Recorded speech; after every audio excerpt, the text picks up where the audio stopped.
मोदी सरकार के मंत्री जॉर्ज कुरियन ने अपने पद से इस्तीफा दे दिया है। केंद्रीय राज्य मंत्री जॉर्ज कुरियन का इस्तीफा राष्ट्रपति मुर्मू ने स्वीकार कर लिया है। जॉर्ज कुरियन ने 9 जून 2024 को केंद्रीय राज्य मंत्री के तौर पर शपथ ली थी।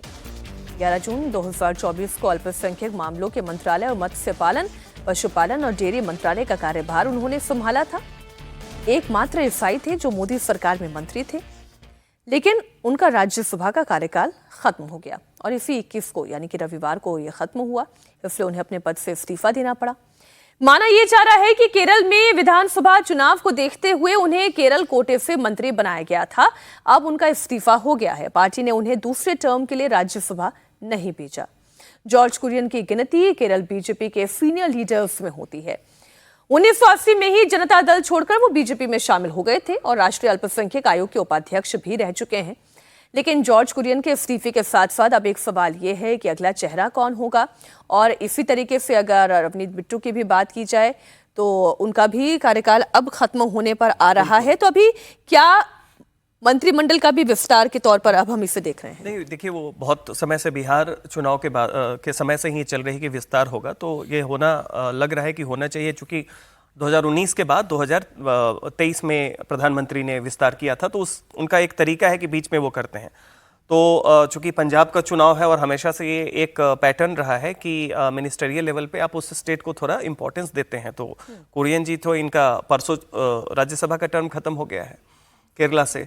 पार्टी ने इन्हें दोबारा नॉमिनेट नहीं किया है, उम्र भी हो गई है, लेकिन अभी है कि रवनीत सिंह बिट्टू हो। हालांकि बिट्टू ये भी कह रहे हैं कि वो पंजाब की राजनीति में, प्रदेश की राजनीति में ज़्यादा समय देंगे।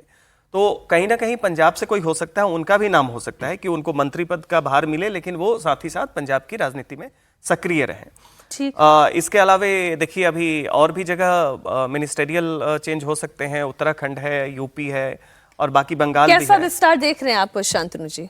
देखिए, भाजपा बड़ी पार्टी है, कई प्रदेशों में उसका प्रेजेंस है और राजनीति भी हर राजनीतिक व्यक्ति के लिए करियर भी है। वो पहले पदाधिकारी बनता है, फिर एमएलए, एमपी बनता है, मिनिस्टर, एक तरह से minister, chief minister, prime minister, उसका एक पीक है। तो आपको पार्टी में सबको अकोमोडेट भी करना पड़ता है, सबको एक्सपीरियंस भी देना पड़ता है कि हर व्यक्ति मंत्री बने, जिससे जब उससे बड़ा तो आपको रोटेट करना ही पड़ता है। तो एक नेचुरल, एक ऑर्गेनाइजेशन की तरह देखिए उसको, एक नेचुरल प्रोग्रेशन भी है कि इतनी बड़ी पार्टी में सबको अकोमोडेट नहीं कर सकते। पंजाब का चुनाव आने वाला है। हाँ, बल्कि पंजाब ने इस समय मिलकर से 5+2 7 चुनाव है अगले साल। जो 5 स्टार्टिंग में है करीब फरवरी के आसपास और 2 और हैं।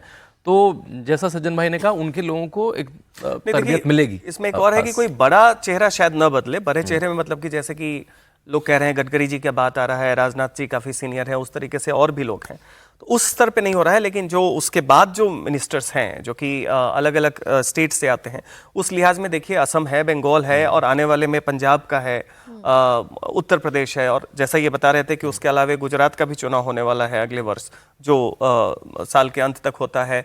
तो उस तरीके से आप देखिए हिमाचल का भी है। लेकिन मुझे लग रहा है कि पंजाब पे जिस तरीके से है सरकार का, सब बीजेपी का सबसे ज्यादा उसमें सक्रियता दिख रहा है, क्योंकि उन्हें लग रहा है कि एक फ्रंटियर स्टेट है, जो बॉर्डर स्टेट जिसे आप कहते हैं निश्चित तौर पे, और जहां पे बीजेपी अपने दम पे अभी तक नहीं आ पाई है। कोशिश जरूर ये कर रहे हैं। एक चीज आप देखेंगे, जैसे पंकज चौधरी जी, भाजपा में आपको मंत्री और पद साथ में नहीं, पार्टी का पद। पंकज चौधरी उत्तर प्रदेश के अध्यक्ष बन चुके हैं, अब वो इस समय एमओएस फाइनेंस हैं। तो ऐसे भी आपको 1-2 केसेस दिखेंगे, कुछ कॉम्बिनेशन दिख सकते हैं। तो उनको हटाया जाएगा क्योंकि अब वो मंत्री नहीं रह पाएंगे लंबे समय तक, तो वहां पे भी एक पगडंडित होगा। बात महाराष्ट्र की कर ले। महाराष्ट्र में शिवसेना उद्धव गुट को एक और झटका लगा है। शिवसेना यूबीटी के चीफ उद्धव ठाकरे ने सोमवार को पार्टी विधायकों की मीटिंग बुलाई थी, लेकिन बैठक में 3 विधायक और 1 एमएलसी नहीं पहुंचे। उद्धव की शिवसेना के पास 20 एमएलए और 6 एमएलसी यानी कि कुल 26 विधायक हैं। सोमवार की मीटिंग में 22 विधायक ही आए। मीटिंग से विधायकों के गायब होने पर उद्धव की पार्टी के नेताओं का कहना है कि इन विधायकों ने पहले ही बता दिया था कि वो मीटिंग में नहीं पहुंच पाएंगे। लेकिन उद्धव गुट के लिए मुश्किल ये है कि 9 में से 6 सांसद अब शिंदे सेना में शामिल हो गए हैं।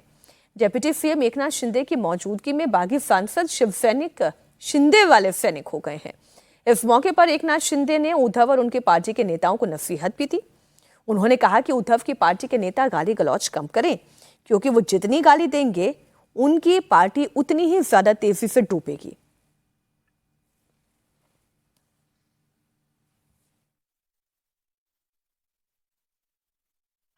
ऑपरेशन टाइगर सक्सेस 2022 में पहले ऑपरेशन हुआ था। 2022 के बाद 40 एमएलए शुरुआत में थे। आज हमारे 6 खासदार साथ में आए हैं। ये जो लोग कहते हैं, आरोप लगाते हैं, ये स्वार्थ के लिए गए, इनके लिए गए, उसके लिए गए, कई लोग तरह तरह की बातें करते हैं। अभी जब उनके पास थे तो सब अच्छे थे, मैं भी था, अच्छा था। मैं जब बाला साहब ठाकरे जी के विचार को आगे बढ़ाने के लिए गया तो बुरा हो गया। अभी ये सब लोग क्यों जा रहे हैं, इसका आत्मचिंतन, आत्म परीक्षण करना चाहिए। सुबह गाली देते हैं और शाम को बोलते हैं अच्छे अच्छे। ये भी करके देखा उन्होंने। तो मतलब यह है कि अभी पूरी पिक्चर आनी बाकी है। अभी सांसद टूटे हैं, विधायक भी टूटने बाकी हैं, क्योंकि 3 विधायक और 1 एमएलसी नदारद रहे। सवाल यह है शांतनु जी, ये जो 3 विधायक और 1 एमएलसी गायब हैं, सूचना उन्होंने भले ही पहले दे दी हो, लेकिन सच्चाई तो यह है कि वो जो मीटिंग बुलाई गई थी सांसदों की भी, उसमें भी वो वीडियो कॉन्फ्रेंसिंग से जुड़े थे। और देखिए, महाराष्ट्र में इतनी अच्छी सड़कें हैं, इतना यातायात का साधन है कि बड़े आराम से आ सकते हैं मुंबई मिलने। तो वो तो सुनने से पता लगता है बहाना। इसमें 2 स्तर पे मैं बात करूंगा। एक तो इसमें हम मोरालिटी अटैच करते हैं बहुत, अरे ये कैसे हो सकता है, आप उस पार्टी से लड़े थे। मेरे ख्याल से इसमें मोरालिटी हटा देनी चाहिए। भाई अगर कानून है, अगर जो भी तरीका है, 2/3 है, आप दल के साथ मिल सकते हैं, इंडिविजुअल, वो कानूनी पेज है और आराम से दूसरी पार्टी जाएगी भी। तो जब तक जो कानून है और कोर्स का कोई फॉलो करके अगर दूसरी पार्टी में जा रहा है तो उसमें मेरे ख्याल से कोई मॉरलिटी नहीं है। क्योंकि देखिए, कोई छोड़ता क्यों है? अगर उसको, जैसे मैंने पहले कहा, उसको वहाँ पे अपना भविष्य नहीं दिख रहा है, उसे लगना तो ये चुनाव जीत पाएंगे ना मेरा कुछ कर पाएंगे। और खासकर शिवसेना के साथ तो ये है कि भाई उन्होंने उसका विचार ही छोड़ दिया। मैं तो ये सरप्राइज बार बार रहता हूँ कि आज तक यूबीटी बनी कैसे है। अगर मुझे यूबीटी को वोट देना है तो मैं कांग्रेस को वोट दूंगा। बचा क्या है? आप हिंदू हृदय सम्राट की पार्टी थे, अब आप में हिंदू हृदय सम्राट पता नहीं, आपके पोस्टर उर्दू में लगे होते हैं मुंबई में, जो देख के आप बाला साहब ठाकरे का चेहरा और उर्दू में हरे कलर का पोस्टर, वो कहीं से मैच ही नहीं करता है। तो जो उसका जो वोटर है, वो उसका वोटर बचा ही नहीं है। और आपके पास गुल्लू था, सत्ता वो भी चली गई, तो आपके पास क्यों रहे? आपकी सत्ता थी मुंबई म्युनिसिपल कॉर्पोरेशन, वो भी चली गई आपके पास। तो शिवसेना में रहने का, यूबीटी में रहने का मुझे कोई कारण किसी व्यक्ति के लिए नहीं दिखता। तो ये जो अभी 3 विधायक हैं, ये बढ़कर और आगे जा सकते हैं? बिल्कुल वही लग रहा है। जिस तरह की पद्धति देखिए, जैसा कि सांसदों ने भी जो बाद में चले गए शिंदे गट के साथ, तो उन्होंने भी पहले बताया कि हमारे पास बोनाफाइड रीजन्स है, किसी के बेटे की शादी है, कोई अपने क्षेत्र में चुनाव कार्यों में व्यस्त है, सब कुछ है। बट यहाँ पे एक चीज सबसे बड़ी बात जो अभी शांतनु जी कह रहे हैं कि प्रासंगिकता क्या है शिवसेना ओबीटी की, उद्धव ठाकरे की, क्यों लोग उसके पास जाए? क्या जनता में आपका अपील है? क्या आप में एक करिश्माई व्यक्तित्व है? आपकी पार्टी के पास कुछ ऐसी नीति है कि आप लोग को लगता है कि आगे आप विचार और धारा तो दोनों को ही, विचार चला गया कांग्रेस की तरफ और धारा बिल्कुल मुंबई इलेक्शन में बीएमसी में चली गई है। तो वैसी स्थिति में ये बिल्कुल सही बात है कि ये कहना कि ये नैतिक रूप से गलत है, ठीक है, अपनी जगह नहीं होना चाहिए। लेकिन बहस है कि अगर कोई विधायक है, अगर कोई उसे अपना भविष्य देखना है तो अपनी प्रासंगिकता ढूंढेगा। आपके पास ना तो नेतृत्व है, ना पार्टी है, ना देवेंद्र फडणवीस कह रहे थे कि ऑपरेशन हो गया है, और अभी एकनाथ शिंदे को भी हमने सुना कि ऑपरेशन टाइगर सक्सेसफुल।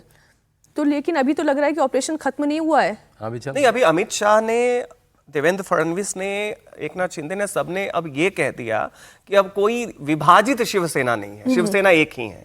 वो एक शिवसेना कौन है? एकनाथ शिंदे।